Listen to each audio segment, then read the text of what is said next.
or the Elaine group. And yeah, I'll start. So hi everyone, I'm Kathy. This is Morgan. This is Asha. Aisha. Sorry. Aisha, and then this is Sam. So our project is called Elaine, and when we took the theme, what we thought about was the ripple effect. So how can you start as an individual to make small differences in the world, and that creates larger impact? And instead of thinking about something so far away, like the Syrian refugee crisis or what's happening in international borders, we thought about what happens around the corner from here even. And so we saw a homeless person and we thought, okay, let's tackle the issue of homelessness in New York City. And so Elaine Services, the mission of Elaine Services is fostering empathy for low-income and homeless populations. So now I'm going to turn it over to Morgan, who's going to talk about the research. Sure. So, is that okay? You guys sound good? During our research, we saw that there was a lack of empathy. So our design should foster empathy, and we do this by telling stories. We also saw that there was a lack of information, and so our design should provide clarity and resources, and we do this by connections with the person that's in need and a personalized buddy. We saw that there was no personalization, and our design should personalize the experience, and so we do this by updating our donors with the items that they've given once they've been donated to the person in need. We also saw that there was no support system, and our design should provide support, so we do this by regular well-being check-ins with the person in need. so from there, we went ahead and started mapping our journey. And this is we found our stakeholders while we were doing that, and we realized that we have 5. We have the operations, we have a volunteer, we have the casual giver or donor, we have the buddy, and then we have the person in need. And so now we would like to kind of show you our prototype of the storefront and how a donor would be giving to this organization or at Elaine Services. Has anybody donated something before to a homeless shelter or cause who would like to volunteer with us today? So just for imagination purposes, this is a desk. So to give the setting a little bit, so we are Elaine Services, and she is a casual giver, and she's coming in to give some kind of information. Yes. Hi. Hi. Hi, how are you? Thanks for coming in. So I have these items that I'd like to donate, to the larger center. Great. Thank you so much. Thank you. I'll put this in our inventory so that I can give you a tax-deductible receipt. Okay. Do you mind waiting around for just a second? Oh, no problem. Hold on. Actually, would it be alright if we start a profile for you today? What for?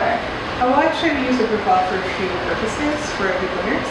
So first of all, we can send you updates about where campaigns are going. We can let you know once your donations have been passed on to someone and they're being used. Okay. And at the end of the year, we can also send you a thank you note and a tax deductible for everybody. Oh, awesome. Yeah, definitely. I'm going to sign up.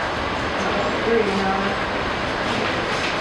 This is a couple months later, let's see. Her charger and her scissors have all been picked up and they're all being used by somebody. And she gets this email letting her know, thank you, your scissors and your charger are in thankful hands. Yes. Yeah.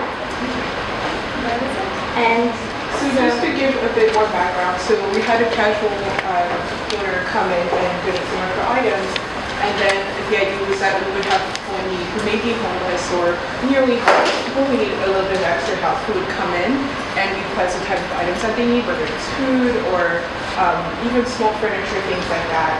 And an additional resource that we have are the buddies, which are ex-homeless people who we would actually be employing, so it would give them some kind of sense of purpose and introduce them to society after they become homeless. And they would be a sort of buddy to this homeless person to kind of check in with them and help them get maybe other outside resources so they can get outside of the system and help themselves in place. so we kind of target this service to 2 people, the donors and the person in need. And we see ourselves as the connector, so we provide these resources for.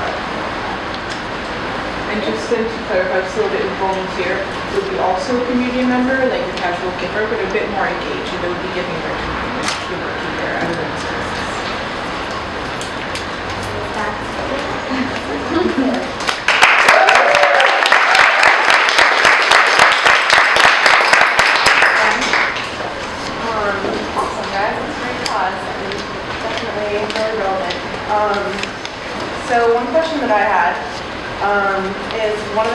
stuck out to me about the needs and the journey was the lack of empathy.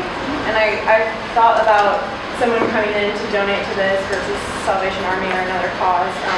And I was just curious if you guys have thought any more about how to build that empathy, because I think that could really increase the amount of donations, and I just wanted to hear more if you had.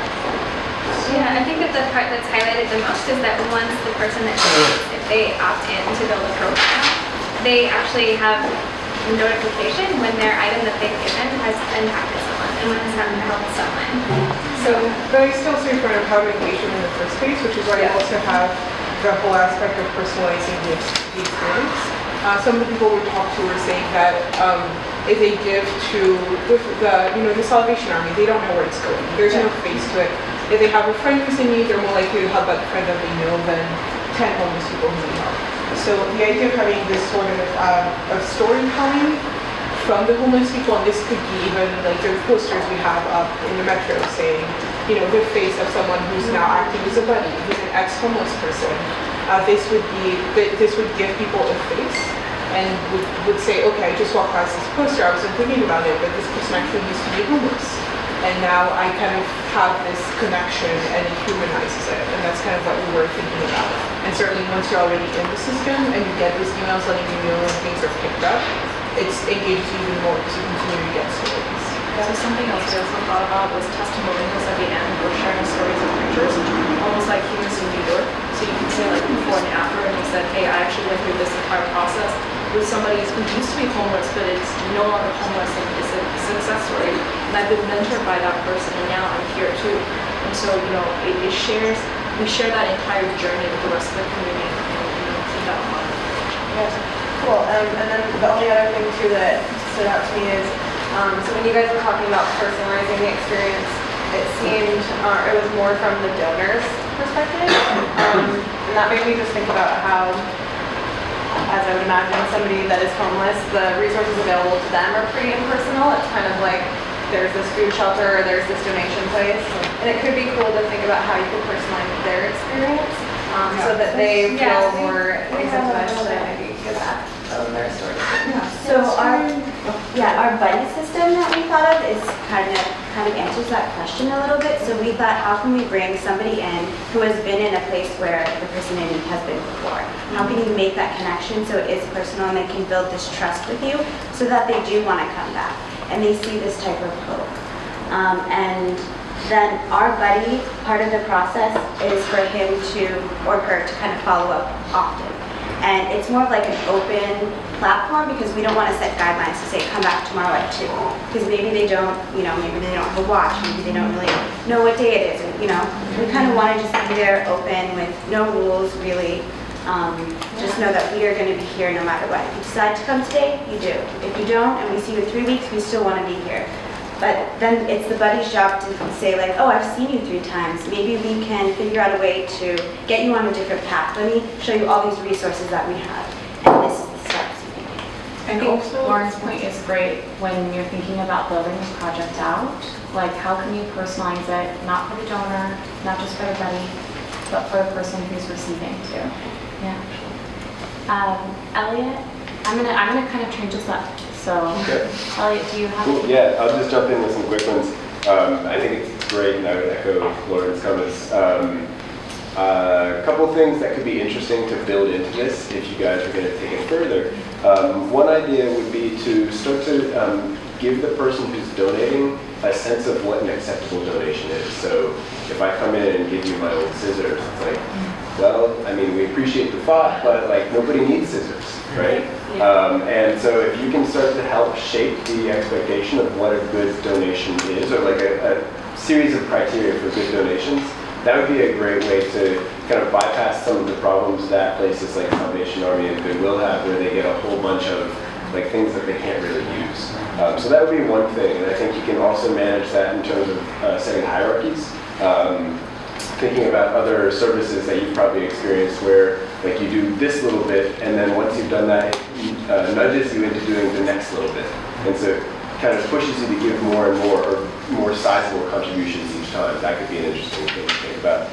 And then the other thing that could be interesting to look at is to kind of pair this kind of analog giving platform of the Goodwill or the Salvation Army with what's happening in a lot of the political campaigns now, where they're looking at ways to solicit digital contributions. And so you guys could combine some of the digital side with the analog side and see about making financial support happen in the same context as these, like, physical objects that are being collected.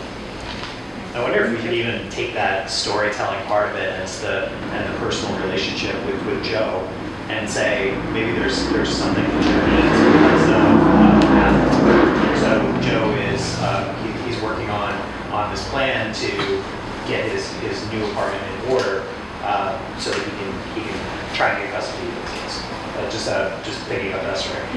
But there might be something in there where we can say because of that story, Joe might actually need things like cleaning supplies and toys and kitchen utensils.